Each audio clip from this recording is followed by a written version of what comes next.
Well, I don't know if she ever got involved with Iran. I guess she did, but the testimony has all been about Iraq. Yeah, well, you know, Larissa Alexandrovna at Raw Story broke the story that she was working on Iran, and I think it was David Schuster at MSNBC finally confirmed that a few months later, a couple of years back. Yeah. Well, clearly this scenario has not worked out very well.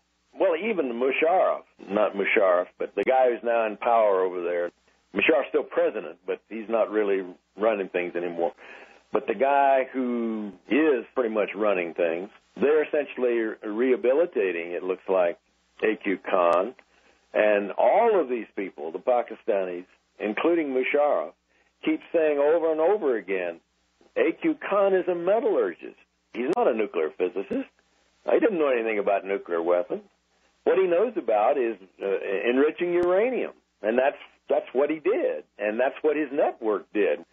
Okay, we get in there, we, the United States, get in there, and we discover these drawings, these blueprints, we call them, in Libya, and now supposedly in the files of George Tenet. This is that Swiss national who recently was extradited from Germany, where he may have broken some laws, export laws, I don't know, to Switzerland.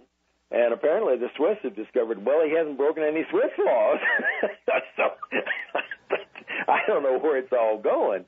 But these people are in a tizzy because they claim, David Albright claims, and other people claim that in his computer hard drive, encrypted, which when they finally deciphered it, there was this blueprint for this, what can only be, if they're accurate, a plutonium, tritium-boosted nuclear weapon. Albright has gone further and says, well, the Pakistanis realize it must be one of their designs. Well, maybe it's one of their designs, but there's no reason to suppose that any of their weapons are like that, because they say over and over again, the Pakistanis say, the fissile material is removable and is stored separately from the rest of the warhead. And you ain't going to do that if you make a missile-deliverable plutonium implosion tritium-boosted nuke. Mm-hmm. You can't take that fissile material out and store it somewhere else. So who is this guy David Albright exactly? Because it seems like, I remember not too long ago, I think he was the guy who wrote angry letters to the New York Times saying that they were inaccurately characterizing some of what's probably completely bogus so-called intelligence anyway from the so-called smoking laptop, which said that they were trying to figure out how to make a warhead, a delivery vehicle for a warhead, and he was complaining to them that they were conflating these two terms, and that even if we conceded that they were trying to make a delivery vehicle, this thing wouldn't fit a nuclear warhead anyway. And it seemed like he was on our side against the neo-crazy media sycophants that time.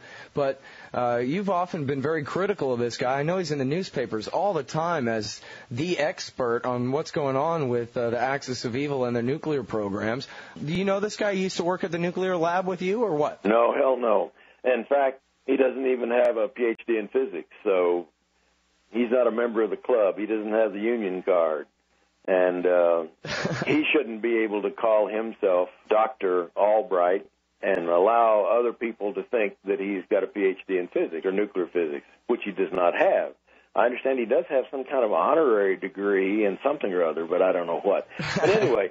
Yeah, that doesn't count. He tells somebody that he was a former IAEA nuclear weapons inspector. He never was. And we have testimony of Scott Ritter and others as to exactly what his role was, which was he was not an employee of the IAEA. He was, at best, a consultant, and he learned more than he provided in that consulting business. Okay, so he's not a nuclear physicist. He doesn't know diddly squat about nuclear weapons. The basis for, as best I can tell, of his so-called knowledge about nuclear weapons was as Ted Taylor, who used to be a designer of nuclear weapons at Los Alamos, who was in a hospice or something like that in the Maryland or Northern Virginia or something like that. He claims to have had a number of conversations with him. It's just like Bob Woodward, though, you know. How do we know? Yeah. Bob Woodward claimed to have interviewed Casey when he was comatose, former Director of Central Intelligence, and at the time he was Director of Central Intelligence. And Bob Woodward claims to have gone in and had this big interview with him when he was in a coma. Well, you know, Bob Woodward says a lot of things. He's pretty good, though, you know. Well, I actually know Bob Woodward. I've never met David Albright. Yeah.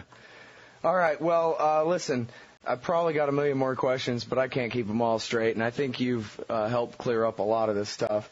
And the archive, for anybody who tuned in late to this extended interview with Dr. Gordon Prather, it will be available at antiwar.com/radio, probably by sometime late tonight. Let me summarize, Scott. All right, go ahead.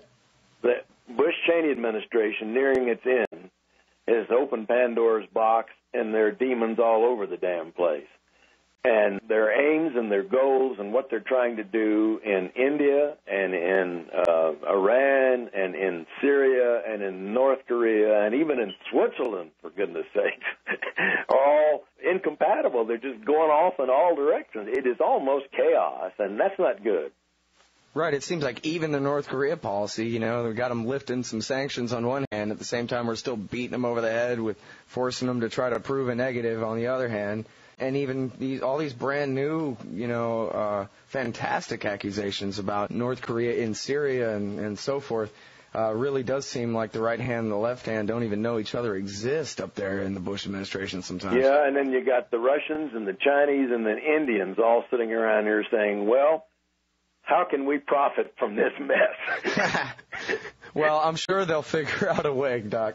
Yeah. All right, everybody, that's Dr. Gordon Prather. He's our in-house nuclear physicist at antiwar.com. You can read all his great stuff at antiwar.com/Prather. Thanks a lot. Right, Scott. Thank you.